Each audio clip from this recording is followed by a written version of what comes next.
Hi అండి, నమస్తే. Welcome to నిత్య నేచర్. ఈరోజు మీకు వీడియో వచ్చేసి దొండకాయ ఫ్రై చూపించబోతున్నానండి.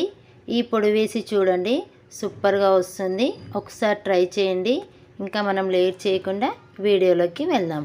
ఓ ప్యాన్ పెట్టుకొని ప్యాన్ హీట్ అయిన తర్వాత 1 స్పూన్ ఆయిల్ హీట్ అయిన తర్వాత 1 స్పూన్ శనగపప్పు వేసుకొని 1 స్పూన్ మినపప్పు వేసుకోవాలి. మినపప్పు వేసుకున్న తర్వాత 1 స్పూన్ జీలకర్ర, 1 స్పూన్ నువ్వులు వేసుకోవాలి. నువ్వులు వేసుకున్న తర్వాత 1 స్పూన్ పల్లీలు వేసుకొని 4-5 ఎండుమిర్చి వేసుకోవాలి.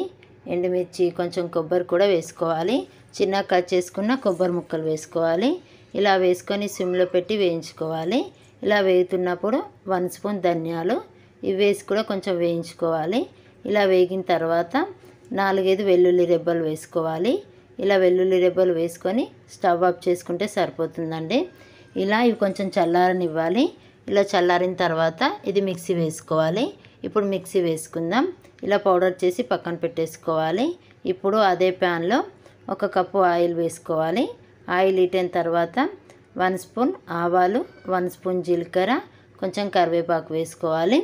ఇలా కొంచెం పోపు వేగిన తర్వాత 1 కప్పు ఆనియన్ ముక్కలు వేసుకోవాలి. ఇవి కొంచెం మగ్గనివ్వాలండి.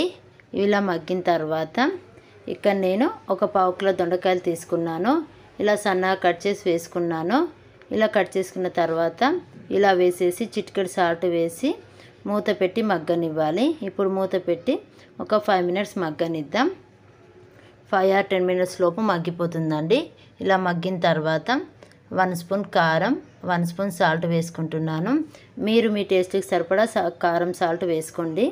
ఇలా కొంచెం వేసిన తర్వాత కలుపుకొని మనం మిక్సీ వేసుకున్న పౌడర్ వేసి ఒక 5 మినిట్స్ మగ్గనివ్వాలండి. ఇలా పచ్చివాసన పోయేంత వరకు మగ్గనిచ్చుకోవాలి. 5 మినిట్స్ తర్వాత ఫ్రై అనేది రెడీ అయిపోయిందండి. సూపర్గా వచ్చింది. ఒకసారి ట్రై చేయండి. ట్రై చేసిన తర్వాత ఎలా వచ్చిందో నాకు కామెంట్ రూపంలో ఫీడ్బ్యాక్ ఇవ్వండి. Thank you for watching. Bye bye friends.